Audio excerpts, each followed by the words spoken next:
उत्तर प्रदेश ग्रामीण मजदूर संगठन ने BWI के सहयोग से बाल श्रम के मुद्दे पर हितधारक संवाद का आयोजन किया।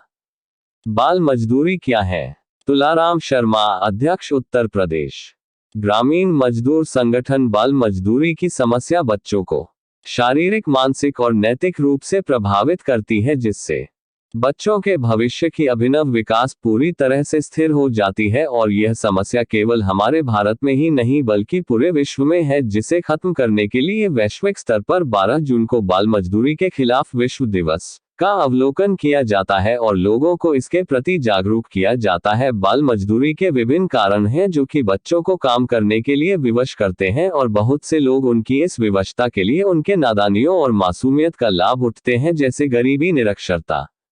भारत में बाल मजदूरी के दुष्परिणाम। अगर बाल मजदूरी एक समस्या है तो इसके दुष्परिणाम भी समाज में देखने को मिलते हैं, जैसे बच्चे शारीरिक और मानसिक रूप से प्रताड़ित होते हैं। बाल मजदूरी करने वाले बच्चों के द्वारा कार्य करते वक्त अगर कार्यस्थल पर कुछ गलती हो जाती है तो मालिक के द्वारा उस बच्चे को शारीरिक कष्ट पहुंचाया जाता है या फिर मानसिक तौर पर उस बच्चे को भला बुरा बोला जाता है, जिससे बच्चे के स्वभाव पर बुरा असर पड़ता है। कार्यशाला में मुख्य अतिथि के उपश्रमायुक्त राकेश द्विवेदी जी ने कार्यशाला को संबोधित करते हुए कहा कि सरकार के प्रयास है कि बाल श्रम को जड़मूल से समाप्त करना है। ये कलकम है। 1986 में श्रम को 2 श्रेणियों में बांटा। 14 साल की उम्र के बालकों को प्रतिबंधित कर दिया गया और 14 से 18 साल के बालकों को भी खतरनाक श्रेणी के कामों से प्रतिबंधित कर दिया गया। श्रम में सम्मिलित बच्चा मानसिक व शारीरिक रूप से कमजोर हो जाता है।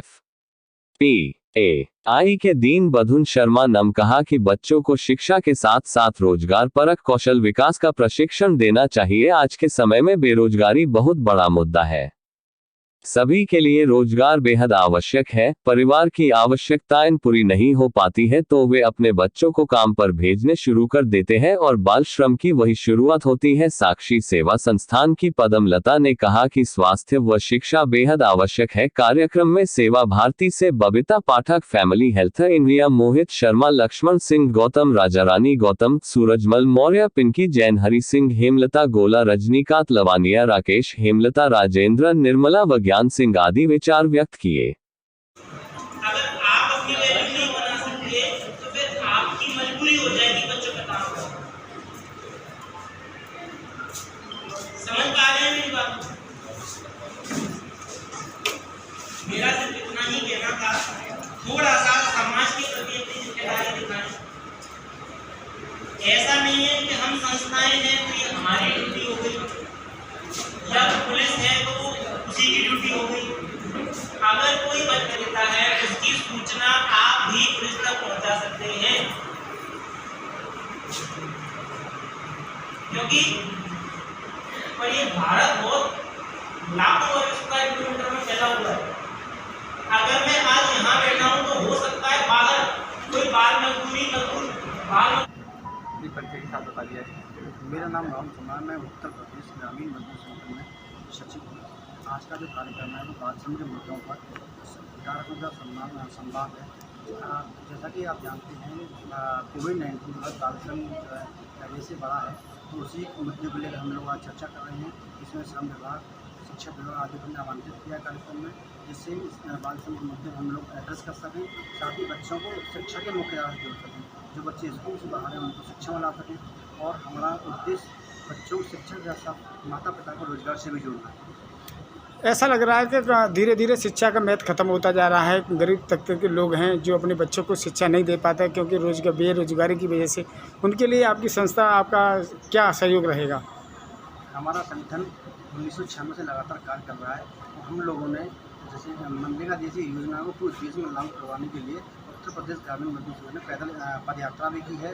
साथ ही उत्तर प्रदेश भवन निर्माण कर्मकार कल्याण बोर्ड के गठन के लिए भी हमने आगरा से लखनऊ तक पदयात्रा की थी, हस्ताक्षर अभियान किए थे, तो जिसके माध्यम से आज श्रमिक समुदाय ये सभी योजनाओं का लाभ ले पा रहा है। संगठन का उद्देश्य है कि बच्चों, शिक्षक, शासन, माता पिता को रोजगार मिल सके।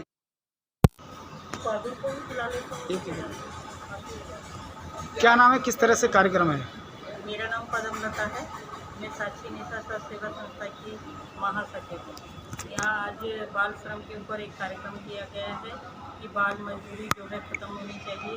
तो उसके लिए जैसे शिक्षा के स्तर को ऊपर उठाना है, हमें बच्चों को शिक्षा की ओर ले जाना है।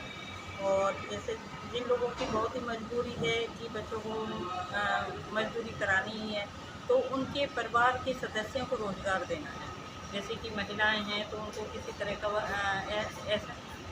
MSME का प्रशिक्षण देकर जो है उनको रोज़गार देना है।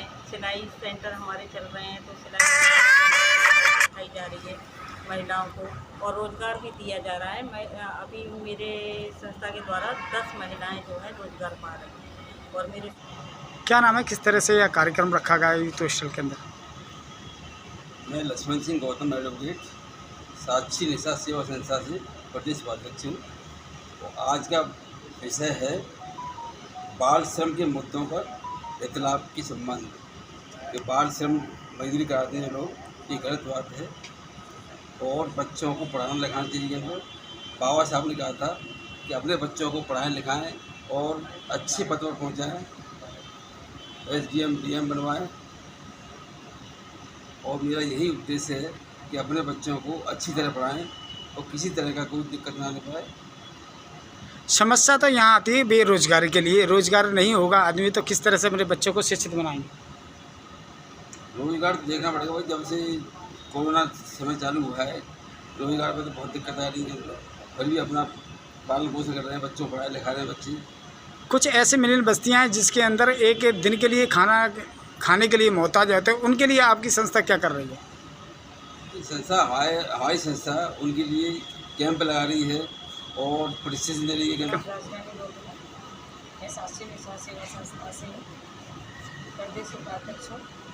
यहाँ पर बाल श्रम मुद्दों पर संस्था जारी हुई है यहाँ पे, और कुछ लोग आए हैं सभी संस्था से।